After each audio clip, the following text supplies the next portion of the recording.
Okay, just waiting for people to pop on in. Leave your shoes on, fellow weirdos. You never know what is gonna happen. So you gotta stay ready. Keep your shoes on.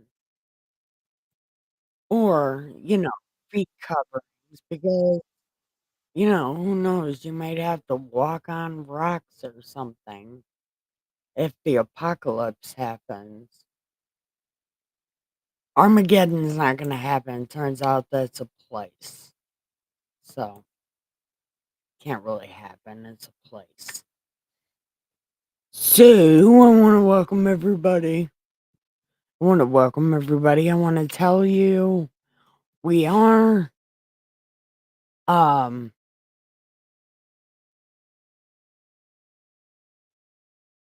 we're watching something about a mom. I think she killed her teenage daughter. Hi, Michael. Did you let your mom know? Your grandma never answered her phone, so I could never get a hold of her. And I wasn't sure if your mom wanted me to call her today or not, so I didn't, because I already called her.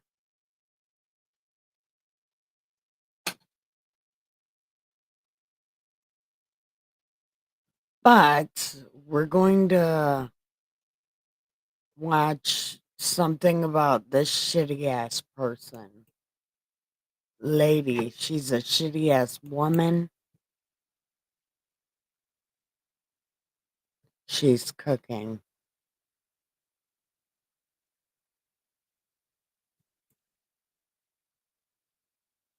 Well, just let her know I'm live or whatever. It doesn't much matter. But let her know I am live and I'll try to get a hold of your grandma tomorrow. She didn't answer her phone today.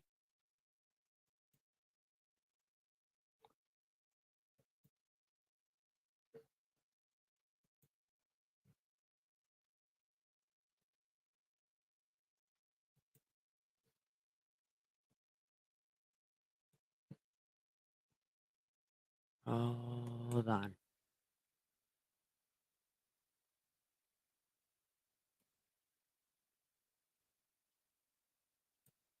Yeah, we're good right there. Okay, so here we go. Wait, because I forget to press like on these videos. I need to press like on there. My sister admitted to a crime. What type of crime? I really don't want to talk about it anymore. What was the purpose of putting those things in pots? To cook them down. I don't remember. I just started cutting. I put 2 of them in the oven. When Jimmy Schaefer went missing, it was assumed that someone had kidnapped him. Yet the truth of his actual fate is far more bizarre and gruesome than anyone could have ever expected. Not only was the identity of the culprit completely unimaginable, so was the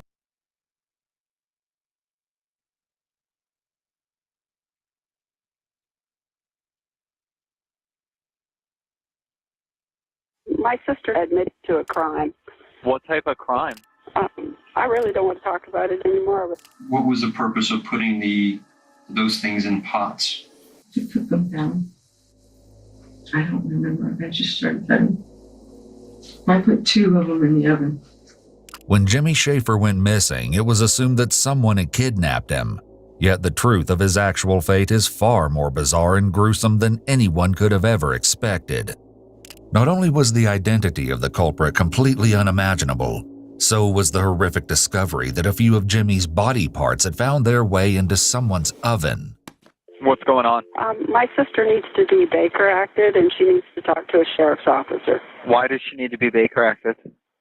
She has pills, and she's threatening to take them, and she's admitted to a crime. What type of crime? I really don't want to talk about it anymore. I would like to see the police officer in my front yard, please. Okay, well, they're on their way, but they have to drive there. And while they're driving there, I need to get some information from my deputies. She's currently being investigated in a missing persons case. Okay.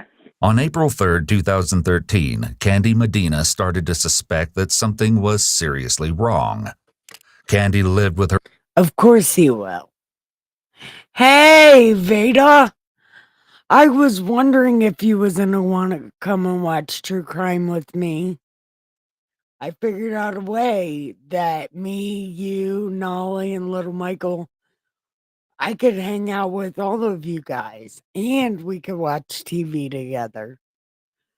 And it'll help Nolly recover. It'll be a good time. Oh, and you. Because I'm sure you are not recovered from your knee yet. Are you? If not, I'll keep you company. I figured out how to do it. And yeah, I think that guy is gonna show up. He's probably one of those people that's gonna end up hate watching me and falling in love with me later in life. And then I'm gonna have to turn him down gently, and then I'm gonna be on one of these shows. It'll be great.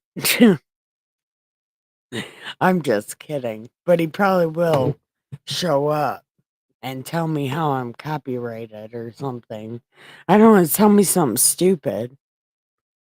Hi, Miss Muddy. Haha. Here's my other cousin up here, Veda. Veda's my other cousin. Veda, meet Miss Muddy. She is good.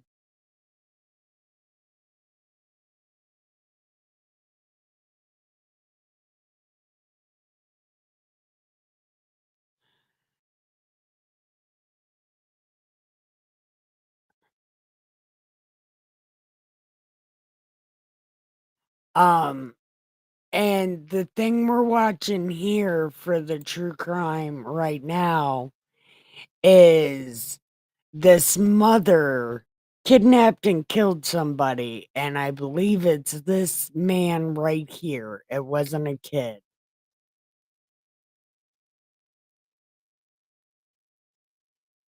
So I'm going to go ahead and press play.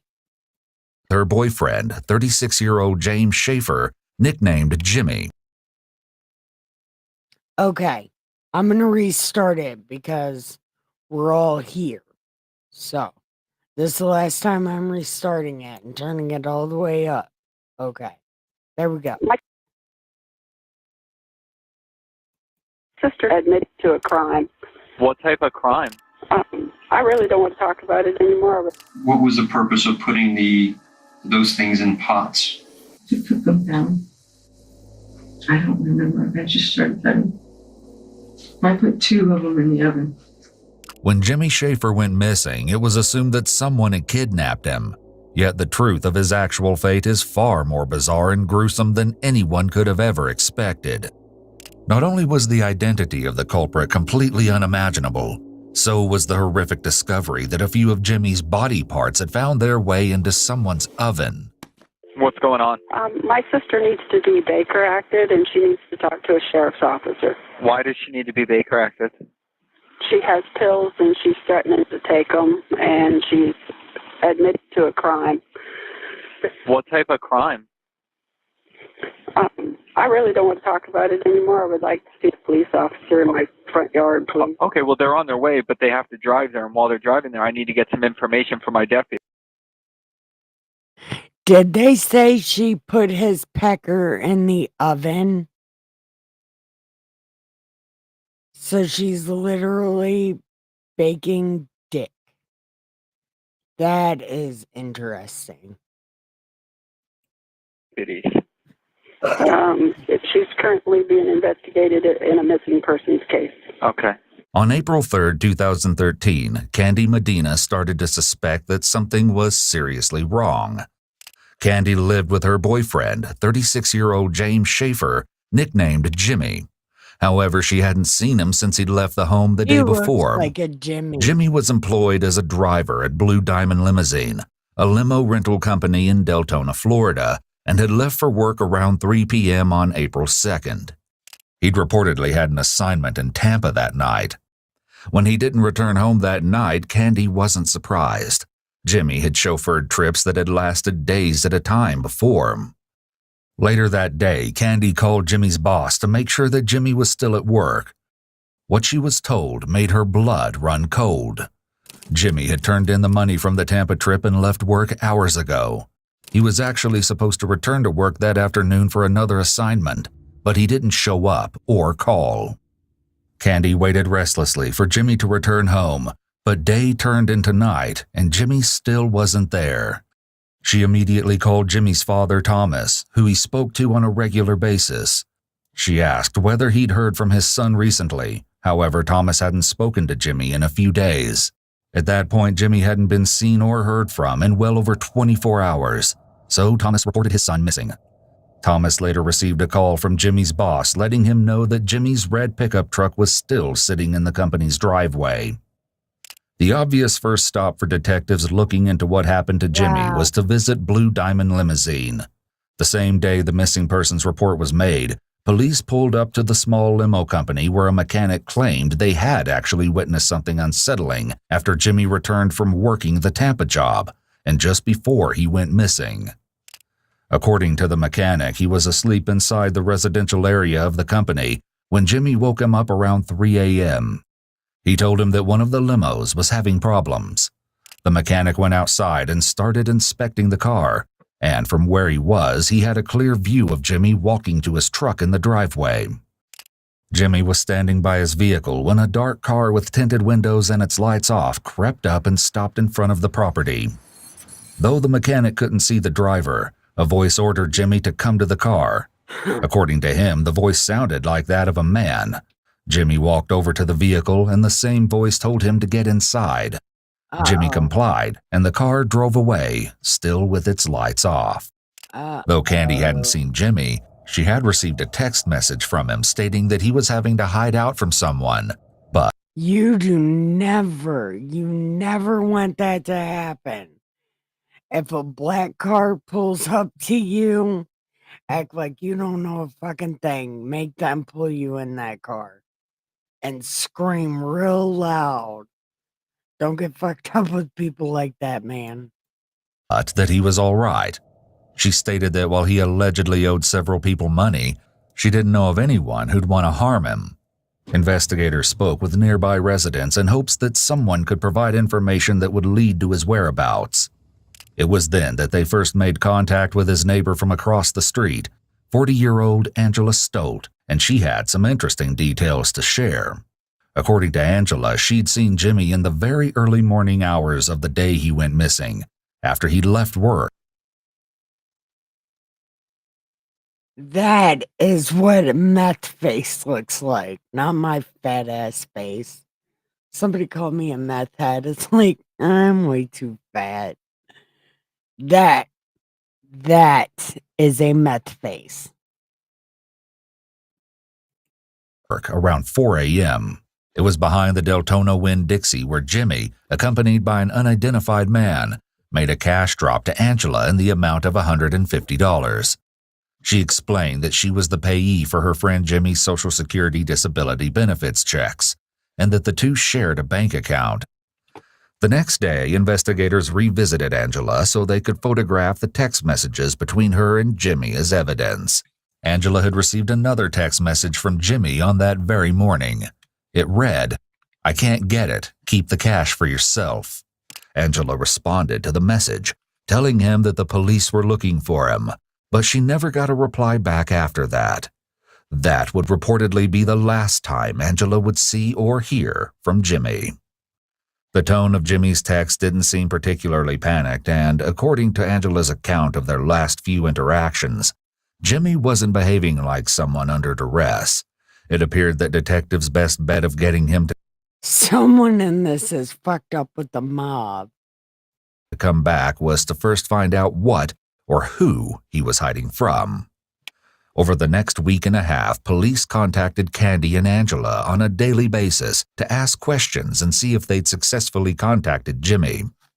However, through these numerous conversations, investigators started to get the sense that Angela knew more about Jimmy's location than she was letting on. When they confronted her with this accusation, she shocked police by admitting that she actually hadn't been completely honest with them. The police then took Angela in for questioning, bringing her to an interrogation room at the Volusia County Sheriff's Office. The following interrogations have been analyzed by a qualified team, including a licensed attorney, a licensed... Welcome, Drunken Wizard. I missed you. Right now, we're watching a true crime episode. There's a man missing, and there's two women. One's his wife, and one's his meth addict hood rat. And they want to know who killed him. I don't believe the girls know each other. This literally just started.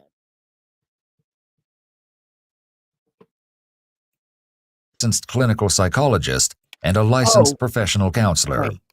Drunken Wizard. My other cousin is in here. Also, Veda. Veda is my other cousin. She's my older cousin. I want you to understand something, sorry. We are conducting a criminal investigation, obviously. I told you and I promised you that prior to this, you have a clean slate. Okay? Clean slate. Whatever you told me before, we're starting all over. Right off the bat, Angela's sunglasses limit the detective's ability to observe an important aspect of her nonverbal communication, her eyes. Guilty. The eyes can give away a person's emotions. Though this does put the detective at a slight disadvantage, asking Angela to remove her glasses could be interpreted as an attempt to infringe on her rights or treat her like a suspect. If they want the whole truth from Angela, it's best the detective steer clear of anything that might make her feel like a target. As long as I can get to the truth, I don't care how many lies it takes me. The door, it's not locked, you're not under arrest, okay? This is an attempt to get you out of this situation and find Jimmy and then close this case out. The fact that Angela is free to leave means that this isn't a custodial interrogation. Thus, Miranda rights don't technically apply here. The detective is approaching the interview as if she's giving her a second chance at their first one. However, this isn't recommended. When an interview is a follow-up of a previous one, it's most common to use the narrative method, which treats the current conversation as simply a continuation of the previous one, and features open-ended questions and attendant cues. This method also provides the opportunity to build off the story and rapport from the last encounter. Because what was reported to us is that he was basically abducted, okay? It was reported now that he is missing, he's endangered, and that he's been abducted. Now, what I need from you is I need for you to tell me all the reasons why that's not jiving with what you know. You're the closest person to him in this whole situation, okay? You're probably the last person now since the other day that has actually seen him besides who he's with. What was going on with his family dynamic? What did you know about before we came to visit you? What was the conversation? What was anything that was said to you to indicate that he might be on the run or he might be leaving? I like them. The detective delivered Angela multiple questions without pausing to let her answer. This could be a sign of nerves on the investigator's part. Even officers may get nervous during an interrogation, especially under the tremendous pressure of handling high-profile missing persons and/or murder cases. Ideally, though, the questions should be kept short and simple so as not to confuse the suspect or themselves. He told me his wife and they were fighting a lot. So when you became the payee of his Social Security or whatever, why did you become the payee on it? He begged me like for weeks, and I told him no several times. No, I don't want to do it. And he's like, I got nobody else. I just wanted to help him, you know? Mm-hmm. I've always just wanted to help him. Right. We tried to get his financial situation straightened out, but he's Stay away from girls that want to help you with your money. always stealing money from somebody and needing money for this, that, and the other. Is he an addict? That you know of? That not that I know of, but he does all sorts of stuff.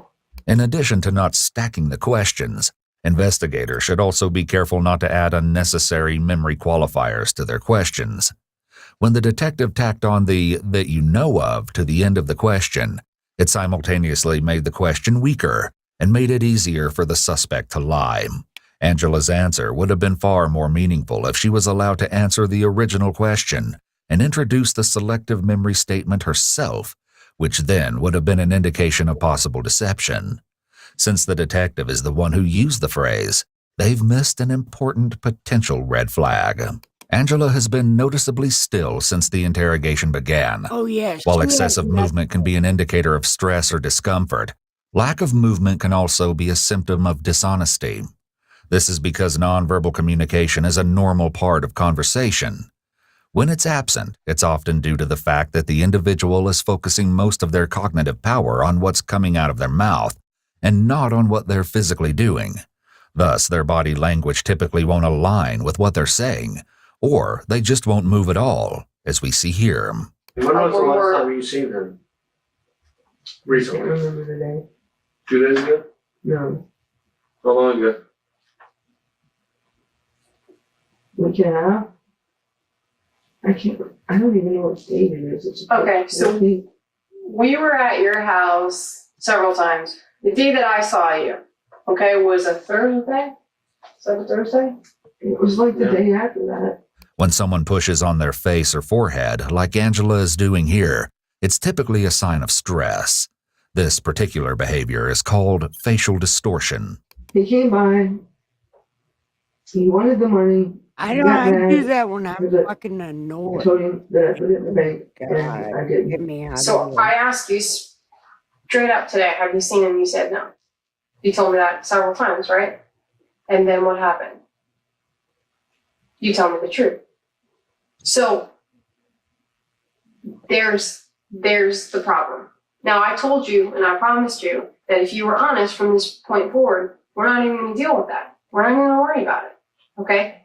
It's, as far as I'm concerned, you have a clean slate right now. As long as you're honest with me and you continue to be honest with me and you don't impede my investigation any further, you understand something? Do you understand what's going to happen if this turns into a homicide? Have you ever thought about that? Ever thought about if somebody actually does find him before we find him? You're not telling us the truth on X, Y, and Z, and meanwhile, everyone who's after him finds him and they don't give a shit about him, and if he ends up dead in a ditch, how are you going to feel about that? Horrible. The detective is trying everything she Fine. can to elicit a response from Angela. Fine about Since Angela that. has alleged that people are after Jimmy, the investigator is stressing that Jimmy could be in grave danger. If the parties Jimmy is supposedly hiding from track him down before law enforcement is able to. And there you go. We're telling you he's not going to jail. Okay? I want to take him out of my database as missing. He's clearly trying to evade us and anyone else that might be looking for him. As far as I'm concerned, I don't know if he's bullshitting or not because he could be fucking lying to you. This could be some stupid ploy for him to get clear his name with everything and walk away from his whole life. And it sounds like he just wants to start over. You're the payee on that account. He's off overdrafted that account because you granted him access and you ultimately were responsible for that account, correct? So your name is not coming off of that until we lift this freeze. They're not going to let you have any access to that account. And rightfully so. You trusted him. You over. He trusted You tell him her. to come to us. He you over again. And Can't trust he's going her to come to back want your money. to your man. house.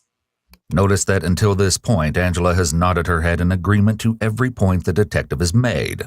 But when the detective gets to her next point, about Jimmy coming back to her house, Angela doesn't nod along. This may indicate that she doesn't agree with this statement. But what makes her so sure? Okay? Who's to say that he's not going to come to you and say, take whatever's out of your own bank account then? You know? That's why. What if he says that to you? Get me the money. What if he puts you in the car and he tells you to go be a prostitute? I mean, I'm just thinking outside the box here. Did you tell him to put a hole in anything? I texted him, but it didn't want to go through. from the time you seen him that morning at the Winn-Dixie, when was it after that you seen him again? But the very next day. The very next day, so the 5th. The 4th is when he was reported missing. And that's when you met him at the Winn-Dixie, correct? Okay. So the day after that, Hey! was it at night, during the day, or Now the whole night? family. And where was that meeting? It was on the Oh. front porch. Cool curtains anyway. What did he tell you? I mean, did he talk about where he was, where he's been? The Talking actual really weird fast, ass black saying that sheep of our family. he needed the money so he could go get more. And I told him I deposited it in the bank. Where did he say he was? Because I know he's not just going to show up and be like, "Hey, how you doing?" He's going to say, "Hey, I've been somewhere. I got to go back to at least give you a He didn't tell me city." anything about Nothing. where he was going. How'd he get there? And it was a car on my driveway. I didn't even look at it. What color? I have no idea. The silver, Was it the same car you seen that morning? it could have been. I don't know. We know that you know Jimmy a lot more than the way you're playing it off here. You know Jimmy, and I have a feeling you might know the people he was with. You know a lot more information than what you're telling us, okay? I know that based on the way you're acting right now. And I don't want you to lie to us. Have you spoken with him since? No, sir. I tried. Tried as in how? What are you looking Texting? at? I have other things on me. Oh, I'm looking at your text with him. I'm not looking at anything else. Has he replied to you since you tried texting him? Where is he staying right What now? does this mean? Dude, it seems like, I'm sorry, it seems like conversations are deleted. Were you deleting conversations in this? Mm-mm. Because it doesn't even make sense. Like, is it, you wrote, did it help? Did what help? Oh, I can. You wrote, beyond burnt out, and then you wrote, did it help? Like you wrote a bit. May I see it? I don't know. I can't. They're all over the place. You have some that I don't understand how they're not even. They don't go consecutive. Like Yeah, they go from the bottom. You've driven him to get dope, right? That whole thing made fucking sense. What's up Once or with this twice. bit? Within the many years that you've known him? I find that hard to believe. It's surprising that the detectives are freely searching through Angela's None of text my messages this fucking way, texts go as it together. seems Oh like my an God. invasion of privacy. None of them. Given Angela handed her phone over to the detective, but she didn't give her express permission to search through it. She might have only been giving the officer permission to look at the specific text messages they were discussing at the time. Besides being a poor trust-building choice, this could potentially give rise to legal issues later down the road. Yeah. so. Back to him coming to your house. So he comes to your house to get the money, and you tell him that the cops are looking for him or whatever. What does he say? Does he just walk up and say, "I need to get away from everything"? Or how does he start it? Give me the phone. I need you to concentrate on this. We'll go back to that. I need you to concentrate. When he came to your house, what was said? Although it's clear that Angela couldn't fully concentrate on the conversation while on her phone, the way the detective confiscated it is more in line with how a teacher might reprimand a student. Still, the phone was serving as a distraction and needed to be removed in order to focus the interrogation. It doesn't appear that Angela's Fourth or Fifth Amendment rights were violated as a result of the confiscation, given the circumstances. It doesn't seem that a warrantless seizure occurred, nor that she was deprived of chattel property. He said he needed the money back so he could go get more. So he could get the bank straightened out so he could get the money. So he could pay his mortgage and pay back some stuff that he stole. And he said, "Don't tell anybody I was here." I said, "Why not?" He said, "Because if the cops find me, they'll find me. They're using the cops." And I said, "Who?" He said, "I'm not going to say." Hello? Hey, 1 minute. Do you want to talk to him? Who is it? My husband. All right. I'll talk to you later. Bye. Where's he? I don't know. Your husband's missing? No, Don't even say that. Oh, sorry. he is to me, but apparently somebody knows where he's at. He's still cashing his checks and stuff. I mean, not. He's still So he calls you from random locations? his phone is registered in Ohio. He was Jimmy's best friend. Are you kidding Mom me? is registered in Is he Ohio. with him? I don't know why. Like, thick as thieves. I Did your can't- husband disappear the same time Jimmy disappeared? Oh no, my husband disappeared a year and a half ago. Yeah. Okay. So does this not sound familiar to you? The detective's behavior is particularly unprofessional here. I mean, Jimmy all of a sudden is doing the same exact thing that your husband did? I know, and that's. Where's your husband? Is he in Florida? I think so. So you guys are officially married, We're married. Yes. and he just disappears. He had a few strokes. How long has Jimmy been working for his boss? Years. Angela asks for a smoke break. She and the detective return minutes later, and the questioning immediately resumes. Just got off the phone with somebody. Are you sure you talked to him? All right, so what do we think about this lady so far? After the day he was reported missing?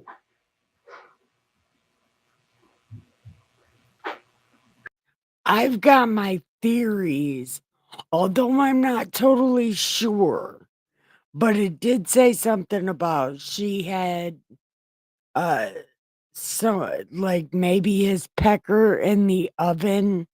So I'm not exactly sure. I did not watch this. I try not to watch these before I watch them here, so that I can try to figure out what the fuck is going on as well.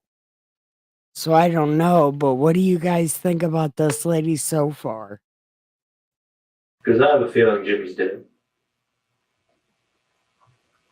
No. The information I just got. Let's be honest with each other. Have you spoken with him? Do you remember what I told you? Did you really talk to him? You sure about that? Notice that when the conversation starts, Angela's glasses are resting low on the bridge of her nose so that her eyes are exposed. However, when the detective begins to question Angela's story, her first reaction is to push her glasses back up to fully cover her eyes again. An incredibly telling gesture. Do you know if Jimmy's alive or dead? I put when I put my glasses up, if I'm wearing glasses, it's because I'm about to have a mic drop moment. About to be like, mic drop, and push my glasses up. What's that mean? You shaking your head? I haven't seen him since I told you. Do you think Jimmy may be involved with something else? Such as selling and maybe being a middleman? Possible. Has he ever told you about it? Investigators are still searching for motive and underlying circumstances, looking at drugs as the driving force behind the disappearance. Where first the detective shared sentiments that Jimmy is probably dead, he's now working with a theory that suggests that Jimmy's alive. This approach is a common and passive way of posing alternative theories of the case without disclosing additional evidence to suspects. I find that hard to believe. Because somebody that... Well, like I said, he's told me about getting drugs for people, but he's not really gone into detail. I'm hoping he's not dead like people are saying. People saying. People are saying that they heard Jimmy got murdered. And if Jimmy got murdered, and you're not telling us where he is, you can be held accountable. Because you've seen him, you've seen him I live. don't But get I it. haven't. Not as the person who murdered him, but it could be principal. Jimmy crack corn. This isn't actually true and is likely just an intimidation tactic. Being the last person to see a victim alive doesn't subject the witness to criminal liability, but it does typically make them a person of great interest. Strangely, Angela shows no visible reaction to hearing the rumor that her friend is dead. If she really had been in contact with him like she claimed, it would make sense for her to be assured of his well-being and brush off the gossip. However, her silence is deafening. She also appears to be sitting rigidly still at this moment. This could be an example of the freeze response, or when the body momentarily locks in place, usually immediately after perceiving a threat. The detective surely notes this physical reaction, but sensing that he won't be getting much else from her, he asks Angela if she has anything else to add. After spending another minute and a half in thought, she confirms that she has no more information and is sent home. But police continue to maintain near daily contact with her. They couldn't shake the feeling that she was a vital part of solving this mystery. They couldn't have predicted just how big a part Angela played in her neighbor's disappearance. Fortunately, police didn't have to wait too long to find out. However, it wasn't Angela who would come forward, but her sister, April. In the early morning hours of April 21st, 2.5 weeks after Jimmy went missing, April made this 911 call. 911, where's your emergency? My sister needs to be Baker acted, and she needs to talk to a sheriff's officer. So she tried to hurt herself this evening? What's going on? She has pills, and she's threatening to take them, and she's admitted to a crime that she's being investigated for. Where is your sister at? She's in the house hugging her kids goodbye. Why is she hugging her kids goodbye? Because she came to the house and she told my parents that she committed a crime and that she's being investigated for it. She says it was self-defense, but I don't know. I don't know what the situation is. I told her I didn't want to hear it anymore. I walked out of the house with the telephone. So. Officers arrived on the scene and spoke with April briefly. According to official police reports, she explained that a tearful Angela had just disclosed to her that she wanted to end her own life because she'd committed a crime. Could you imagine? Your sister is why you're spending life in prison. Your sister snitched on you. What the fuck kind of person are you that your sister snitches on you? Like, I understand, like, if it's a friend or whatever, but your own fucking sister, are you kidding me? But then, I guess, if the girl did get caught and she's like, I told my sister, yeah, because they can't keep their mouth shut either. So, yeah, I guess never mind, right?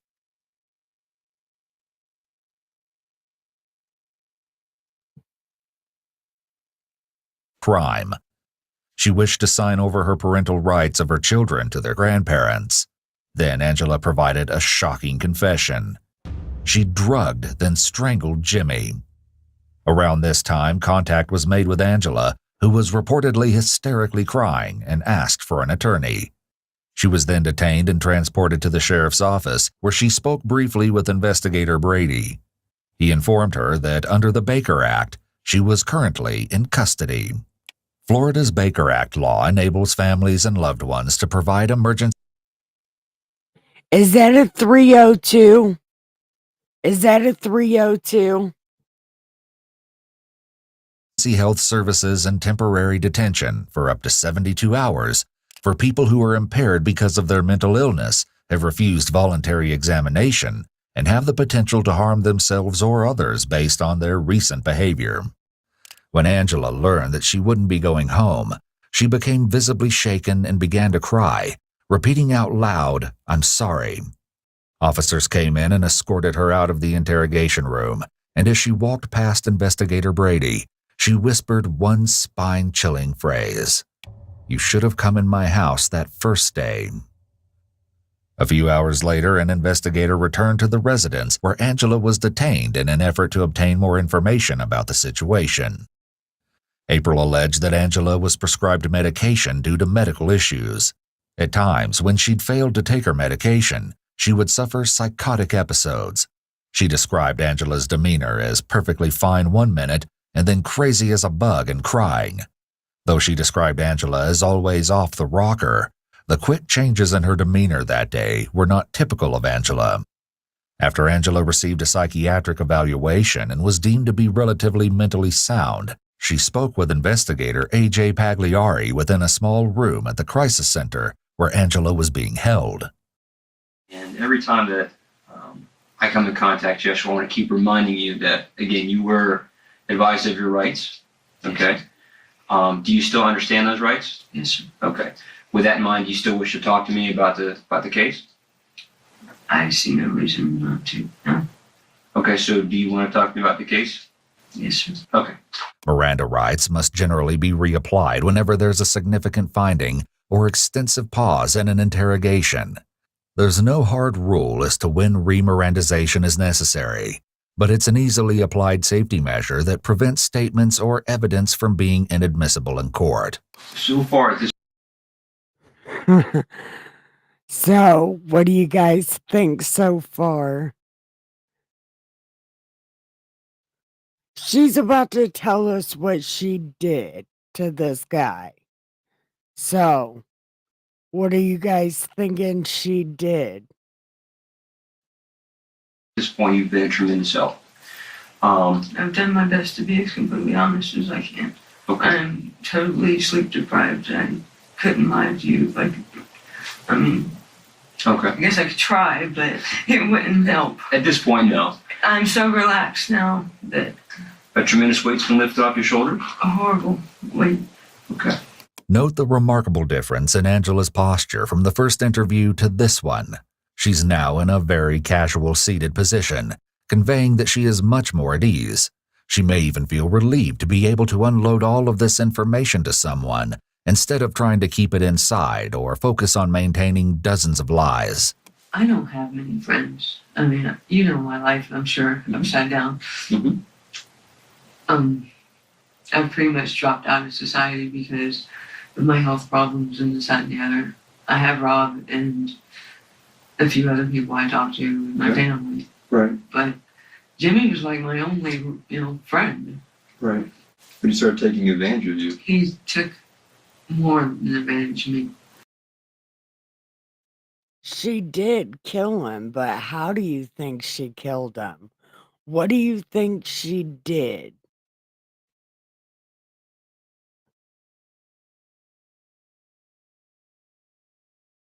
I'm trying to remember everything. I'm so tired. That's okay. Let's go to expedite the process. Let's go towards April. Angela reports experiencing symptoms of sleep deprivation. According to her, her immense guilt and paranoia of the police had been making it nearly impossible to sleep. Okay. Sorry, drunken sage. I try to do the Das Bible live streams at 8, like between 8 p.m. and 8:15 p.m. because like 7 to 8 I try to spend with Dustin because that's like the only time I can see him, and drive him crazy. So I do that, and then I get so engrossed in Red Dead Redemption watching Arthur. I love him. And I usually don't get in here till 8:30. But I start at 8:30.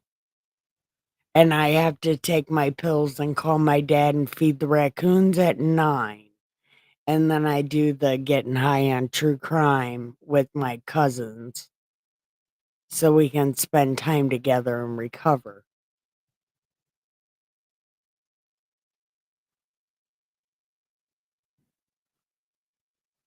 What time is 7 p.m. your time? I thought we agreed on this, Miss Muddy. Am I doing it wrong? I can do it different because I don't know what the fuck I'm doing anyways. I'm not a very professional live streamer. As a matter of fact, I'm not really good at live streaming. I suck at this shit. But I want to watch TV with my cousins. for weeks. If this is true, there are ethical concerns with continuing.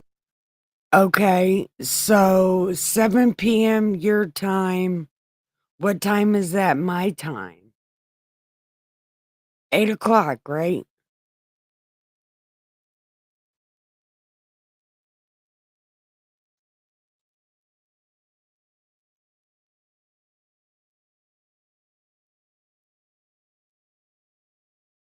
Okay.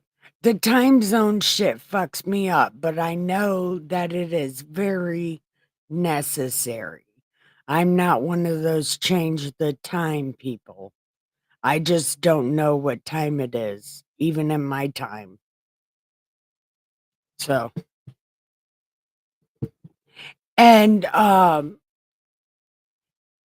Drunken Wizard, watch the Exodus live stream from today so you can kind of pick up where we're at.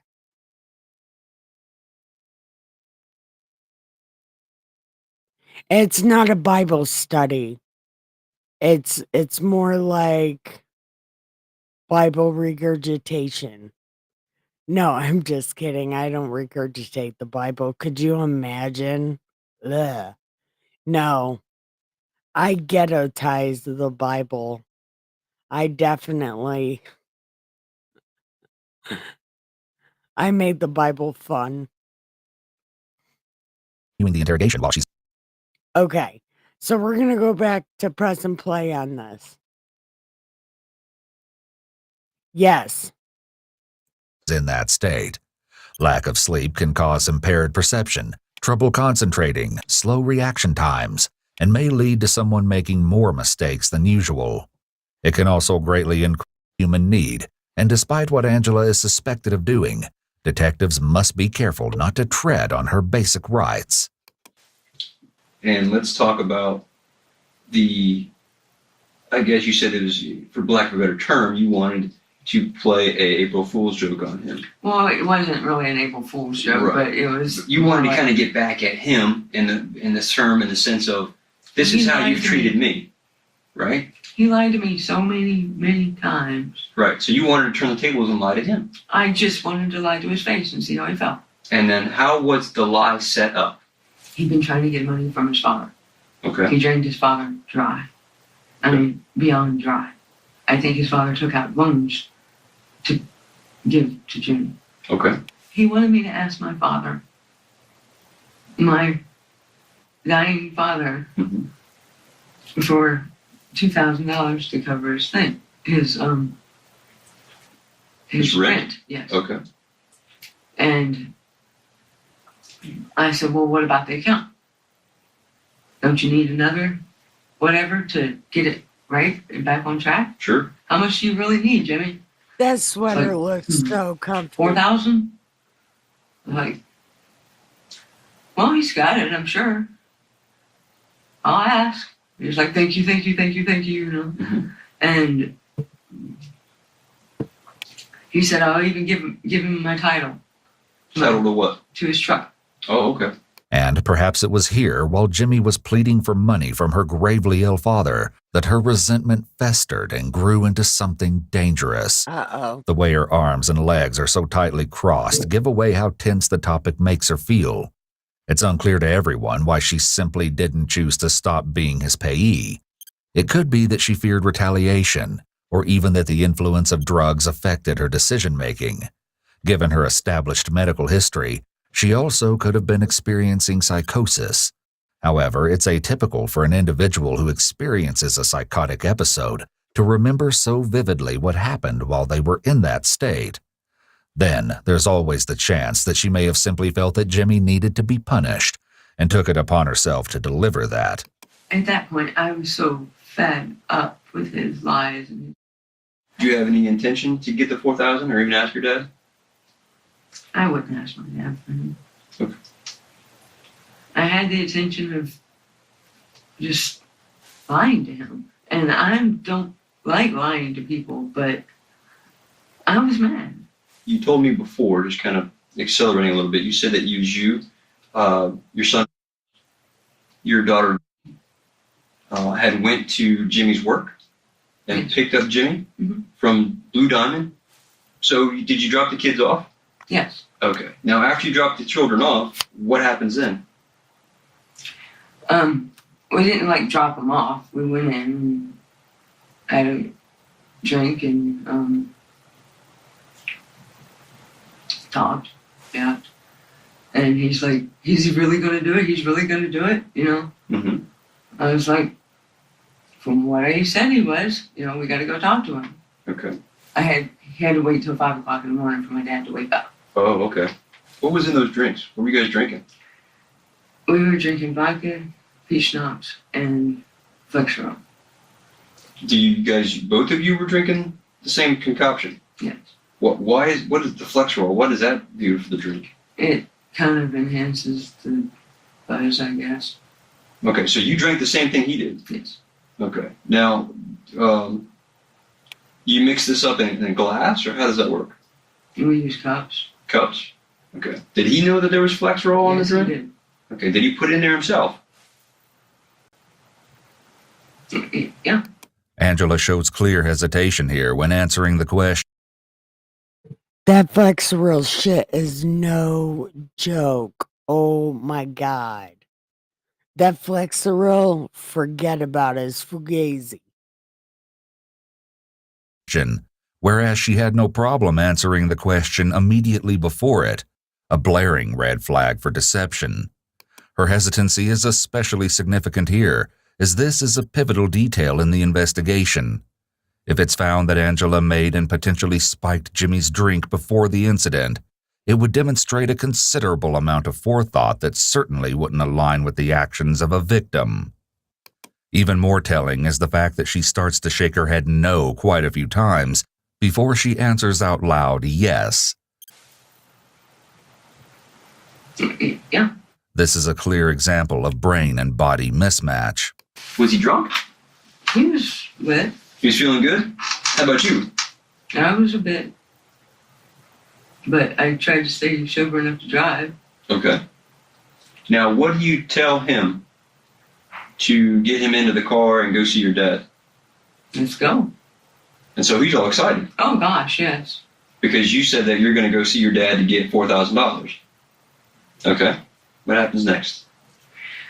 I drive him to the, Osteen Cemetery. We park. Does he ask any questions on why you're at the cemetery? Yeah, he said, are we at a cemetery? I said, yeah.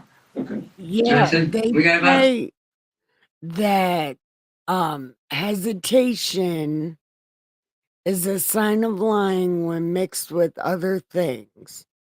So I'm guessing it would be her hesitation, her body language, and the way she answers certain questions would say she's lying. But I thought there was, never mind. We haven't got that far yet. I'm going to shut up. 15 more minutes before he wakes up. Oh, okay. And I, thought we'd sit and talk. Okay. He's like, is he really going to do it? And that's when I turned to him. I said, how's it feel to be lied to, Jimmy? And his reaction? His reaction is, what? And then I tell him, I said, my dad's not going to give you any money. I'm not going to give you any more money. And I'm going to turn off the check cash in advance. And that's when he gets irate. He's like, I'm going to kill you. And he starts turning towards me, and he puts his arm over on my arm like that. Mm-hmm. Before the reenact it again, I want you to sit here. Okay. You sit here. This would be the driver's seat, and I'll sit in the passenger seat. Okay. I'll be Jimmy. By acting out an event, investigators can gauge the position, actions, and statements of both parties involved in order to, in this case, better determine if the incident was self-defense. Jurors will likely also see the video during trial, which can be helpful in determining the validity of the defendant's account. So we're sitting here, and you're telling me, again, I'm Jimmy. You're not gonna pay me. Now you said, go ahead. What was he again? I can't recall. What did he say? He said, I don't remember word for word. That's He okay. was irate and he started scaring me. And Love you too. So what's the Love you too, cousin. Sweet dreams. Have a great night. thing with the arm? Tell me, if you don't mind, can I touch you? Is it okay? I don't Okay. care. What did he do with the arm? Which arm was it? It was that arm This arm? Right arm? that he put on my shoulder, and he started like putting his thumb. Oh, into your shoulder, like your pressure point right here? Okay. Now what did you do? You grabbed him back. Okay. I pushed that, and Okay. after that, he started pushing up and pushing towards me. Still, like with this arm extended, pushing his thumb into your shoulder joint right there? He was pushing his thumb into my shoulder, Mm-hmm. and he was also pulling his body up, pushing towards me. Not So up out of the seat. yeah, he was. So if you're like this, okay, again, we're just gonna have to act this out. So just bear with me. I'm not So worried I'm about like you hurting this. me. And I'm pushing. Now where's my rest of my body? Am I turned almost like this? How do I turn? He's a fat man. How Yeah, is he in the seat like that? He just contorted himself this way? And he's coming at you? What's he doing with his left arm? Do you remember?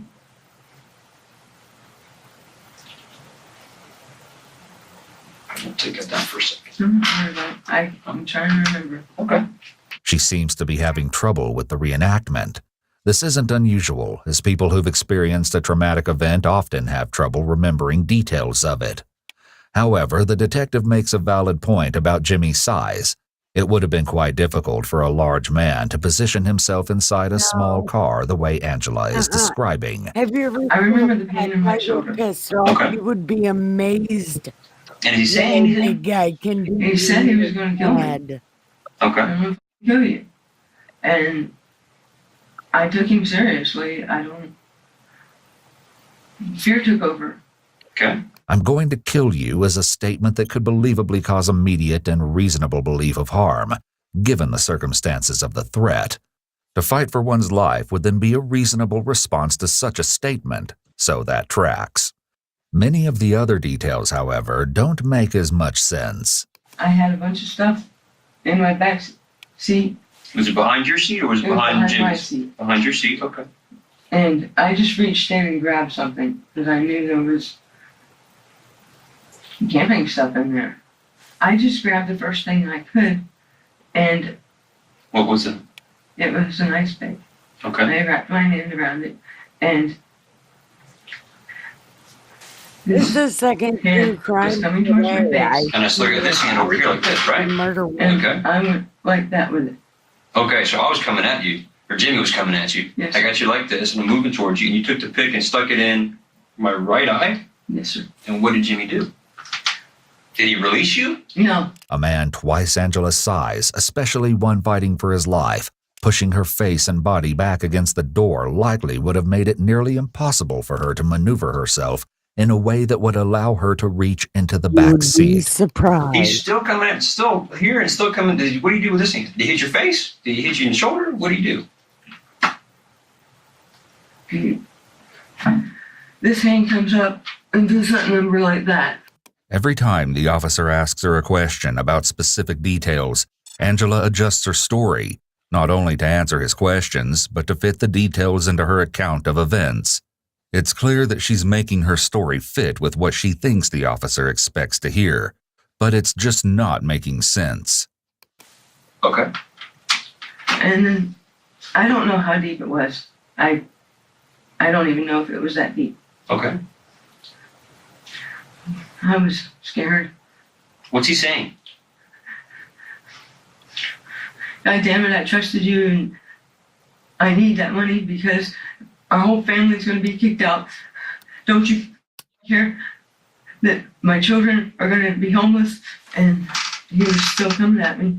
So I go for the box of tools and stuff. Angela describes the tool she grabbed as a DIY contraption consisting of two short pieces of PVC pipe situated on both ends of a long cable. She claims she would use this device to climb trees. So you grab this thing, and what do you do with it next? Again, because I'm still, correct me if I'm wrong, I still have you like this, and I'm still pushing up against you with my left hand, right? And this man's a big man. So he's got a lot of force coming at you. But I still have an ice pick in my eye. And I don't, he's yelling at me at this point. I don't know. It just went so bad. Okay. I do remember grabbing that thing and Okay. Good. wrapping it around. I grabbed the other side of it. He has my arm like that. Mhm. I grab it like this, Mhm. and I grab it like that, and then I put my feet. Mm-hmm. I.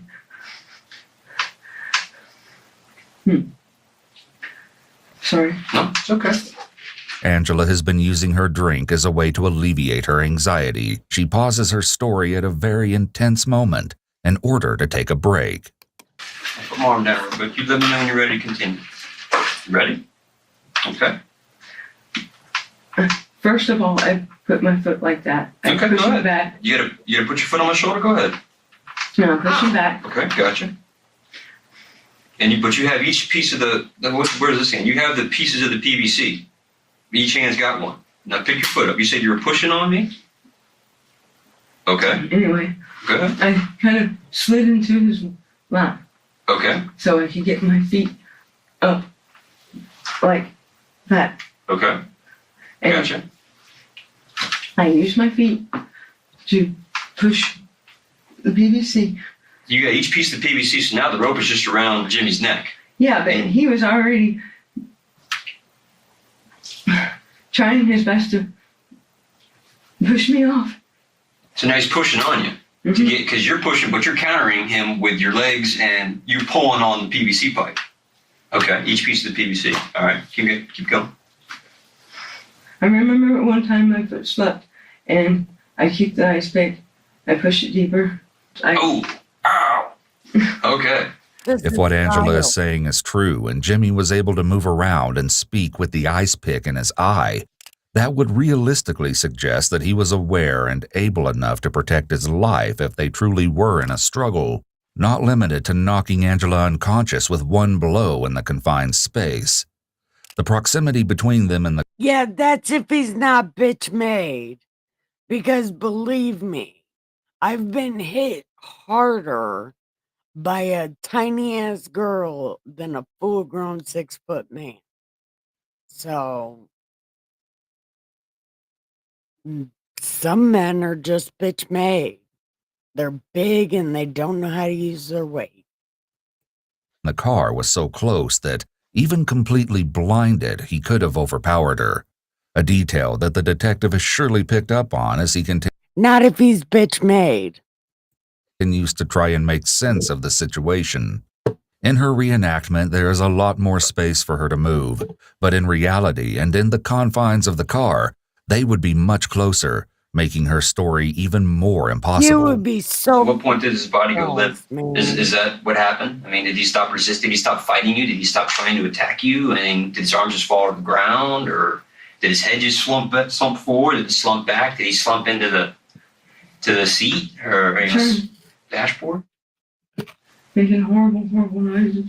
Angela is putting up a barrier between her and the detective here, not only with her arms and hands, but also by having her knees up. She's also eye blocking, which can be a sign of discomfort You with the don't topic. know that. It appears that she's literally trying to block out the You don't image or know the memory that. of You his don't know and that. cooking. It's likely that the noises she's described reflect true memories that she doesn't want to relive, and these thoughts are causing her distress. I don't even know how the pick got in the other eye. Somehow the pick gets in the left eye? Okay. I think I did it just to make sure. Placing "I think" before the claim turns it into a selective memory statement. She's likely just hesitant to admit that she intentionally stabbed him in the other eye, since it clearly wasn't necessary once he was strangled. Selective memory statements also make it easier for the suspect to turn around later and change their story. And, as you'll see later, Angela will attempt to do just that. So you think he was dead, but to make sure he was dead, you took the pick out of his right eye and jammed it in his left eye. Kind of. And you say you're motioning as if you reamed it around. Any blood get on the seat of the car? No. Well, where did the blood go? I pushed his head back and it kind of started dripping. and I'm panicking and I don't know what to do. Notice that she doesn't directly answer the question of where the blood went. An inspection of Angela's car, a sea green 1995 Saturn, revealed that besides the bag of blue gloves, very few traces of the crime scene were present inside, including minute traces of blood. On top of that, all the blood tests done on the car and the articles inside came back negative. How Angela was able to keep blood from getting all over her car, especially provided that he was fighting her with the ice pick in his eye, is quite suspicious. But she seems to have a quite interesting and disturbing explanation for the absence of blood. I look around for something, and in my goodie box, I find saran wrap. Okay. So you find some saran wrap. Well, yes, sir. Mm-hmm. And I think that's the best thing to keep the fluids out of my car. I wrapped his head. Completely around his entire head Yeah. with the saran wrap? How'd you work your I know. Eye shit is super fucked up. I wouldn't even want to. Oh, God.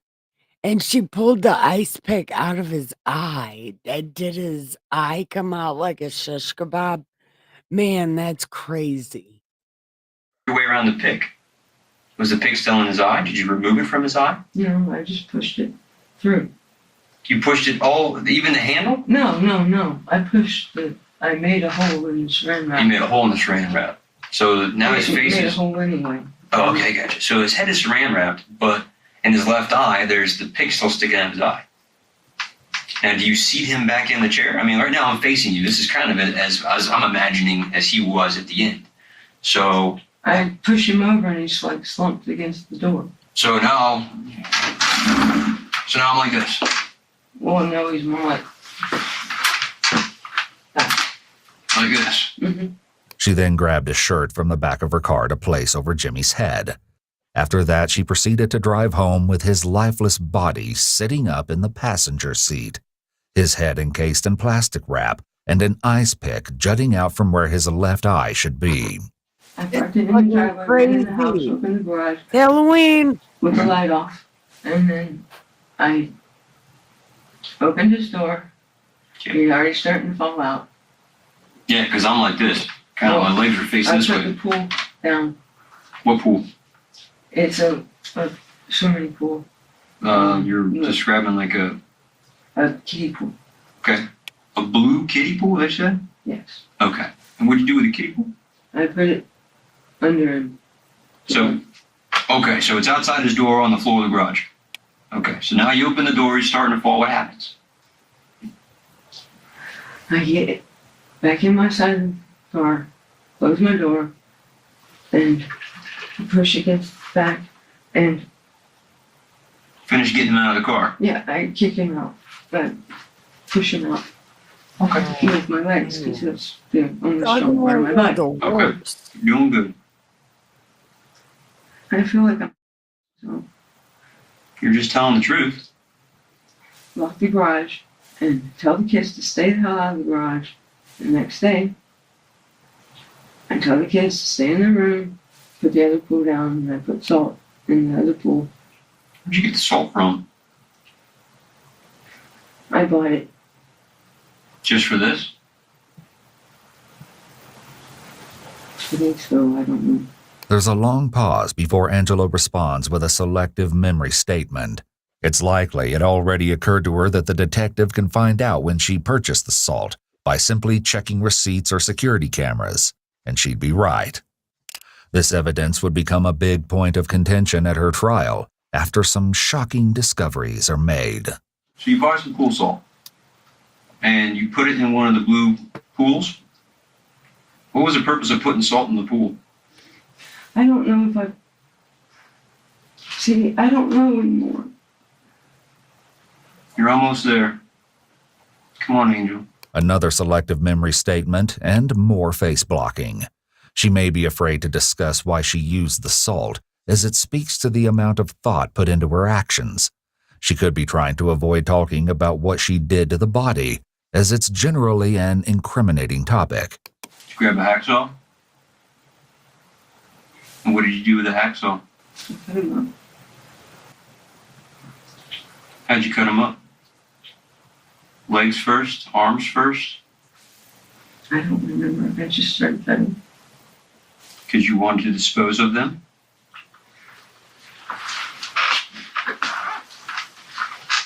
Angela physically turns her body away from the detective, a clear visual communication that she wishes to close herself off from him and the question he's asking. So what? Surely she recognizes that her actions at this point in the story are extremely out of the norm and don't exactly scream self-defense.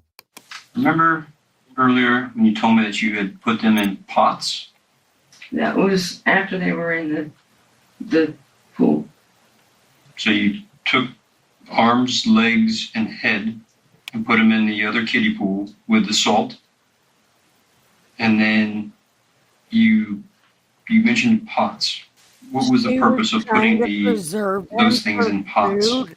Wait a minute. She put him in salt to preserve him and then literally cooked him. She's making salted pork out of human. I'm sure this is not a thing that her husband did go missing. So, man, I can't believe she's making salted pork.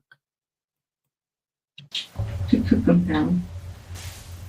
You were trying to cook them down to bone? I don't know why. Before this interview began, Angela agreed to show officers where she had disposed of evidence in Jimmy's remains. His silver flip phone was found directly next to the entrance sign of nearby Campbell Park. It was in a Ziploc bag which had been just barely covered in mulch. The SIM card and battery were missing. Angela admitted that over the last 2 weeks, she'd occasionally excavated Jimmy's cell phone and put the battery into it, just so it would ping off a cell tower and give some indication of his presence. This was to make it appear that Jimmy was still alive and checking his phone periodically, when in reality, he'd been dead for days. His ID was found in West Cryle Park, also buried in a Ziploc bag behind a dog waste receptacle at the back of the park. She then took them to the active construction site where she discarded a hacksaw in a pile of scrap metal. Idiot. However, when she led the detectives to the spot where the pile had been, it was no longer there. She also directed them to the side of State Road 415, where she pointed out a green and black tarp and a piece of carpet from her trunk. Next was Austin Cemetery, where Angela took police to several dozen black garbage bags dumped along and within a wood line. Detectives noted that a number of the bags looked newer than others, particularly the bags with the red drawstrings. When they opened these bags, they discovered all manner of horrible contents. Inside were human remains and bones, a blanket wrapped inside of which was a box cutter, articles of men's clothing, empty bags of pool salt, and an empty bag of ice, among other things. The discarded clothing they found matched the description of what Jimmy was reportedly wearing when he was last seen leaving work. A few of these black bags were found much deeper in the woods, but they were ripped open and empty. This is why Also found deep in the woods as well as on the ground around. if you do stuff like this, you reserve a campsite in someone else's name. And then you just go there, and when everybody's drunk, just start burning things. And then everybody will be like, oh man, let's burn all sorts of shit. Yep. Then you don't got to explain why you have a fire, because you're camping. Around the bags were relatively fresh human bones, suggesting that scavenging animals got to the remains long before police did. They also found a pair of blue rubber gloves amidst the leaves in a small clearing. A bag of the same blue gloves was later recovered from the trunk of Angela's car. Among the most haunting of their findings was a whole human foot. It had been severed cleanly about 4 inches up the leg and had been horribly disfigured by decay, predators, and the elements. That brings us to the last piece of evidence that detectives found in the woods of Austin Cemetery, the piece that would undoubtedly haunt them and everyone present to witness it in the courtroom for years to come. In a few of the crime scene photos, amidst the black garbage bags, lay a single large stock pot. The pot is tipped over on its side, revealing a sickening yellow and brown pool of coagulated human remains. What clearly used to be a thick liquid had hardened into a gelatinous mush that featured all shades of nauseating colors. Sticking out of the big pot, halfway submerged in the soupy remains, was a single large bone, similar in size and shape to a femur. Angela goes on to explain more, That but looks an likely awful lot like realizing a just how pecker. egregious it all is, suddenly stops. What did you do with the head? How did you try to boil? Did you try to boil it down? Did you try to? Yes, sir.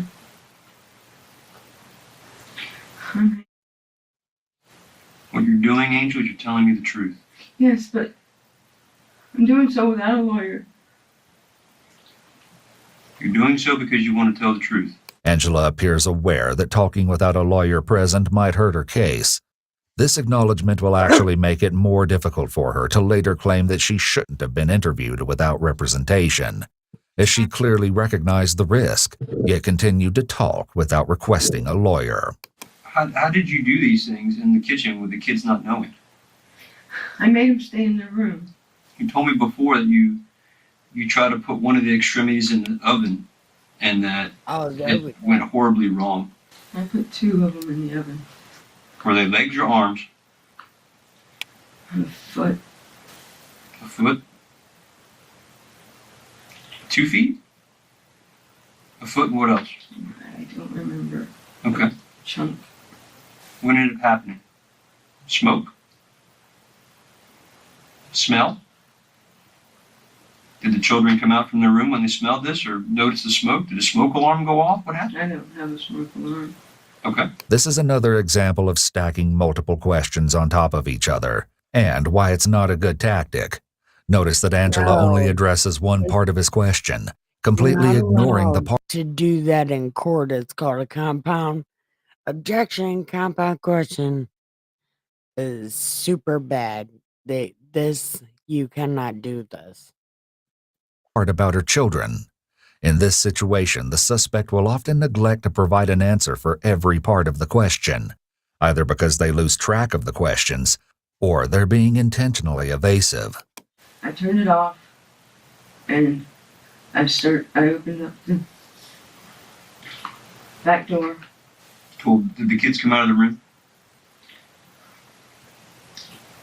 Well, And it's all both right, or just one or Michael. the other? There's only a little I bit can't left. remember.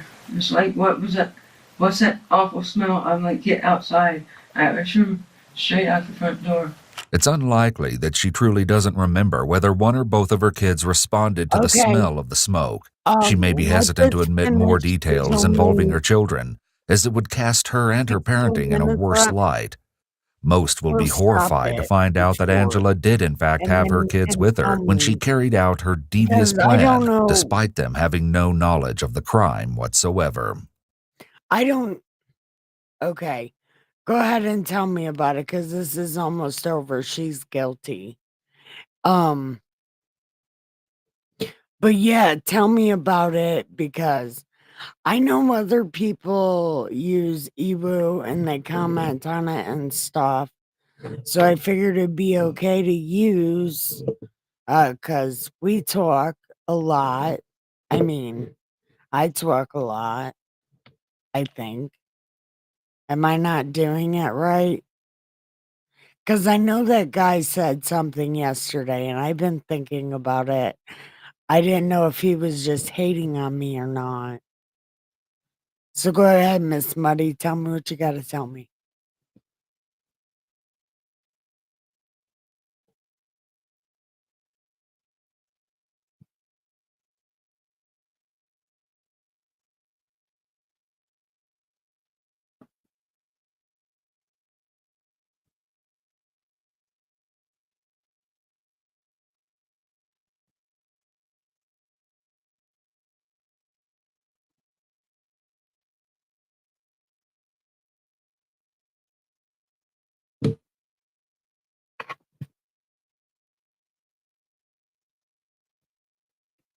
No. making them victims of her erratic decisions as well. What were No. you hoping was I'm going to willing happen to by bet putting? he tried to fuck her and she said no.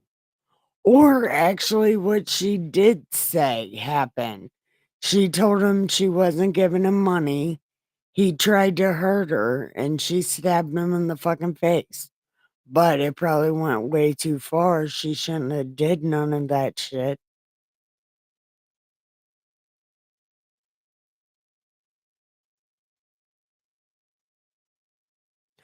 I was looking at their older videos and I did see their older videos. I was looking at it and I was like, man, this is wild. But I didn't figure I should try to watch those because I was trying to watch maybe we could start watching their old videos, like go through the bottom of their list and like start from the beginning or whatever.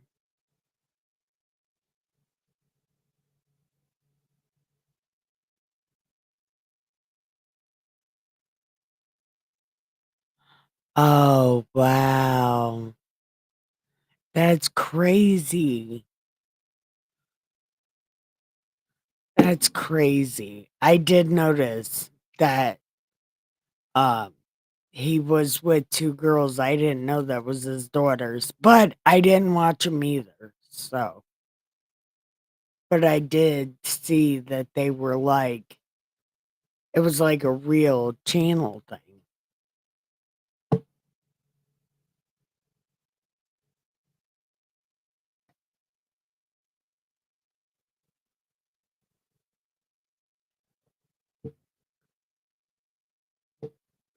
Yeah. I have to watch out with Supersonic and Kelso when they go through the backs of my live streams or come and say hi. I worry about them being on the internet.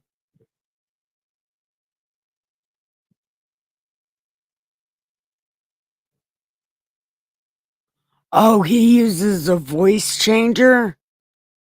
I was wondering. I thought that might be an AI voice.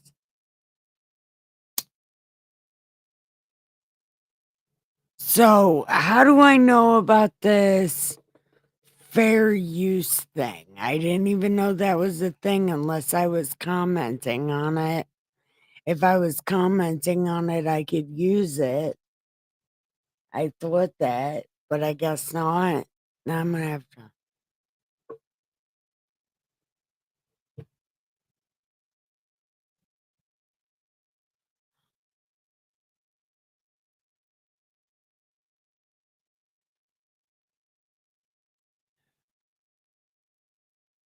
Yeah, they looked pretty growed.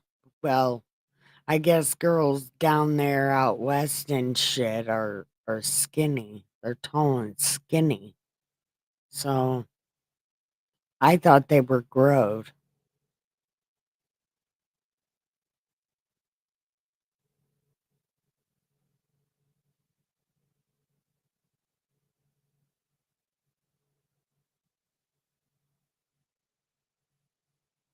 Oh, so you've been a fan of him for a long time. That's crazy.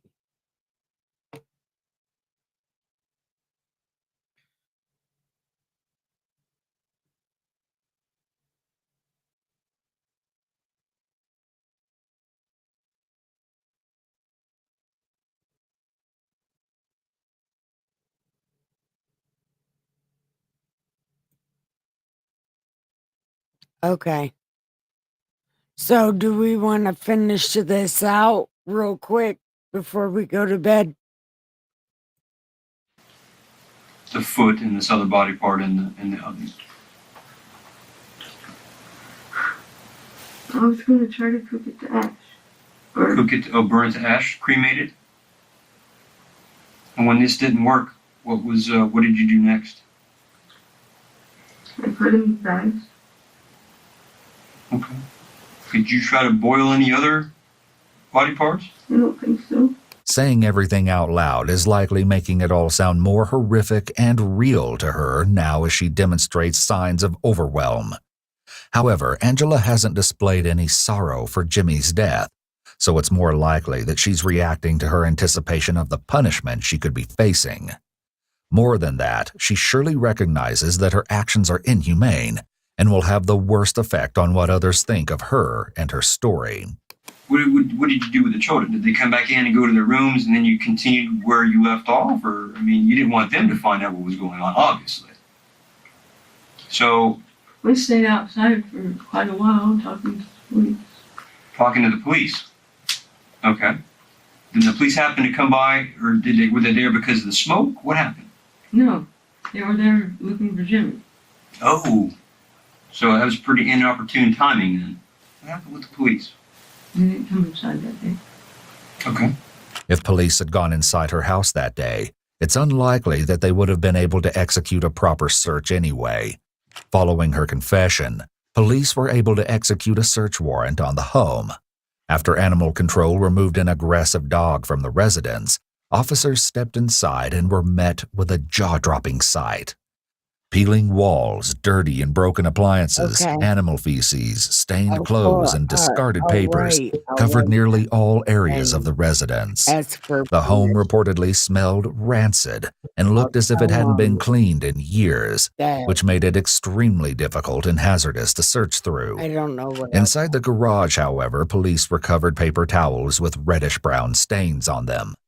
Just outside, on the ground, was a 2-inch dull red stain that appeared to be blood. There was something else potentially troubling about Angela's house. Officers photographed an upside-down pentagram that had been scrawled on one of the front windows. That's always stupid. Why do people do that? And then people are like, oh, this is Satan. That shit is not Satan. Adjacent window pane brandished a drawing of the all-seeing eye, generally His name is Ra.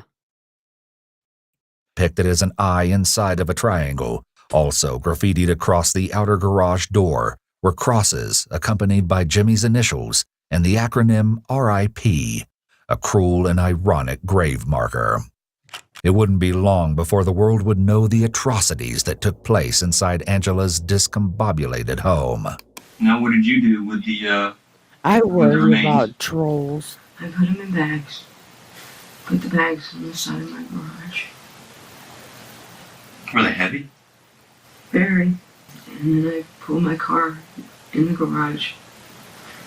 And I loaded them up.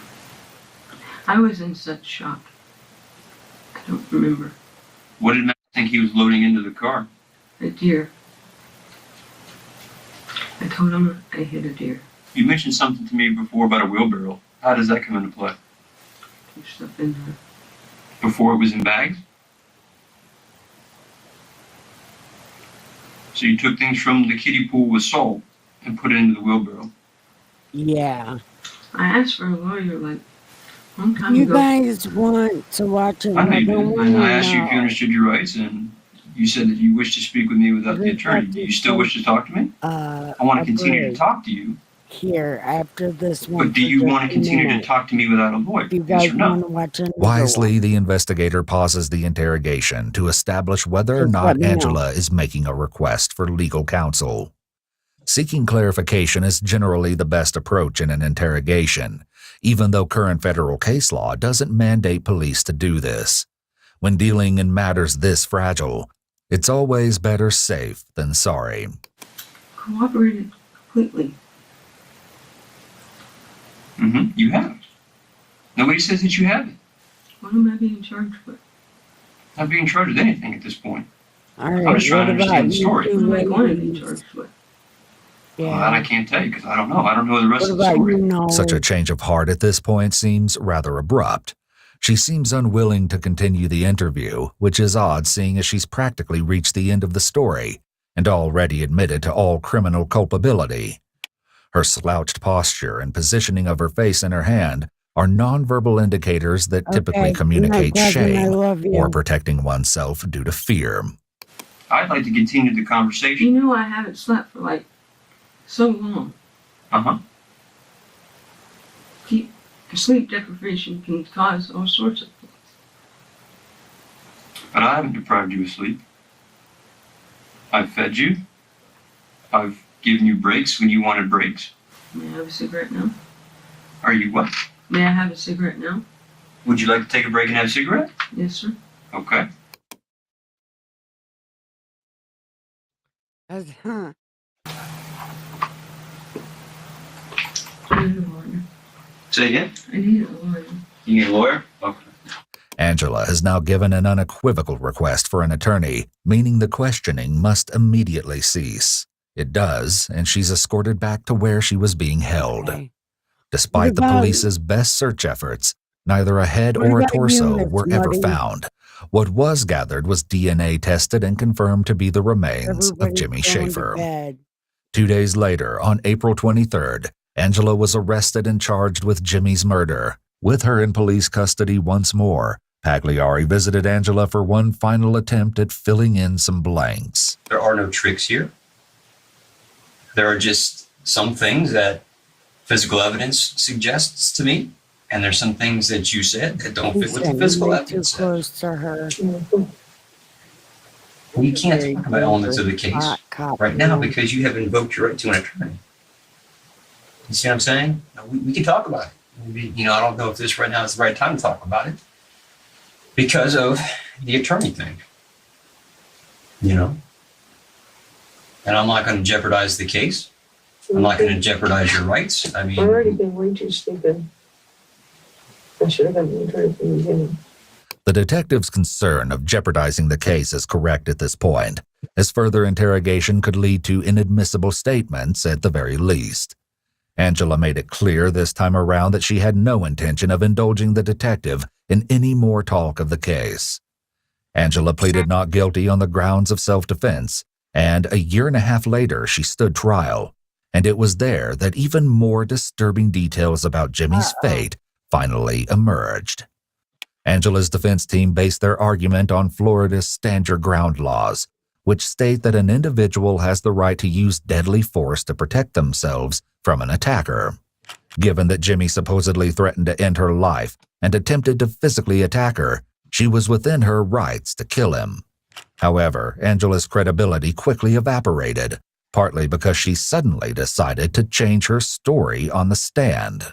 During her testimony, Angela If you take the stand in your own defense, you're guilty. contended that she only stabbed Jimmy in one eye, not both. She claimed that the ice pick was still in his right eye when she got home, and that she didn't remember stabbing him a second time in the left eye. Yeah. You don't want to be called Murdoch at this point. However, in the confession footage, which was also shown to the jury, Angela is the one that discloses to the detective, unprovoked, that she stabbed Jimmy in the other eye, and confirms that she did it after she strangled him in order to make sure he was dead. Things only worsened for Angela when the prosecution presented a more believable Her theory. lips are really They small. suggested that Angela was furious with Jimmy for his poor money management skills and how he constantly took advantage of her. They even insinuated that because of how she covered her tracks, the murder could have been motivated purely by greed, the desire to have Jimmy's Social Security checks all to herself. Police were able to I secure doubt that. surveillance camera footage from Walmart where Angela was seen shopping with her 17-year-old son and 14-year-old daughter around 3 a.m. on April 4th. She purchased spray bottles, OxyClean, hacksaw blades, and 2 40-pound bags of pool salt. The following day, she was caught on film at Walmart again with her daughter, buying concrete cleaning solution and ammonia. The most incriminating of all, though, was that the plastic wrap and the blue gloves were purchased from Walmart just a few hours before the murder, while the ice pick Where was do purchased all sometime before murderers that. Go? During one of these Walmart. trips to Walmart, Angela had Jimmy's phone and was texting her own phone as well as Jimmy's concerned family members, Walmart, the staging serial the text killer messages that Angela would later show police. So, what actually happened the night Jimmy died? The prosecution proposed this theory. Angela, along with her 2 kids, picked Jimmy up from work at 3 a.m. on April 3rd. It's possible that Angela's 17-year-old son's voice is the masculine voice that the mechanic heard beckoning Jimmy to the car. Angela drove Jimmy to her house, where they shared a few drinks, as they occasionally did. What Jimmy didn't know was that Angela had spiked his drink with copious amounts of Flexeril, a muscle relaxant. The drug shit's belonged to no her joke. sick father, so she knew that the side effects of Flexeril included drowsiness and dizziness. Buddy, did you want They to finished up their stay drinks and she helped watch Jimmy into the porn? car. She then drove him to What about Austin you, Cemetery Vega? and parked in a concealed area next to a Do y'all tree. want to watch By another the time they one, or got are we there, ready Jimmy for was bed? incapacitated from the Flexeril. Don't leave This it up way, to me. Angela You was guys able to are the easily guests at stab my him party and set. strangle him to death. This sequence of events was corroborated by Angela's daughter, who was 14 years old at the time of the murder. Angela had actually confided in her own child that she drugged and murdered their neighbor after they'd picked him up from work that night. Given that proof of premeditation was now present, her charge was bumped up to first-degree murder, in addition to 1 count of tampering with evidence and 1 count of mutilating a dead body. It definitely didn't help her case when investigators located a folder on her computer titled Yummy Gore that consisted of images of mutilated bodies and body parts. Oh my Also, God. quite damning and not to mention stomach-turning was Angela's court testimony that in order to fit Jimmy's head in the pot for boiling, she had to remove the ice pick from his eye. Not surprisingly, her stand-your-ground argument was rejected by the judge. I was saying, Veda and Miss Muddy, do you guys want to watch another one, or are we ready for bed? You guys are the guests at my party pen, so it's whatever you guys want. Okay, so everybody's going to bed. Awesome. My husband will be happy because I won't be sleeping till 1 p.m. because I'm a terrible wife. Yeah. But let's finish this up and then we'll finish it out and go to bed. Angela's goose was, for all intents and purposes, cooked. On December 5th, 2014, Angela Stolt was found guilty of all charges.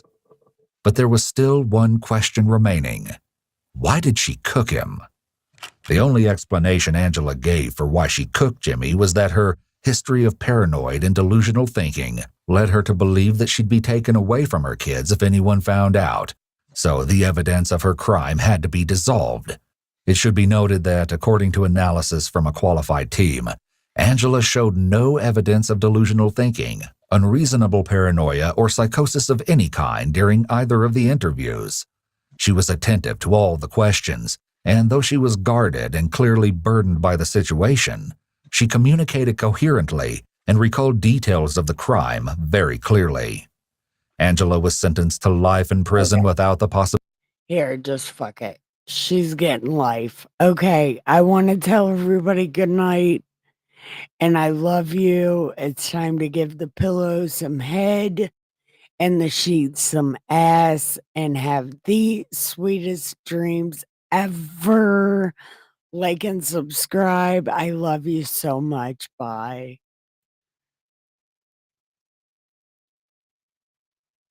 How do you end it? Like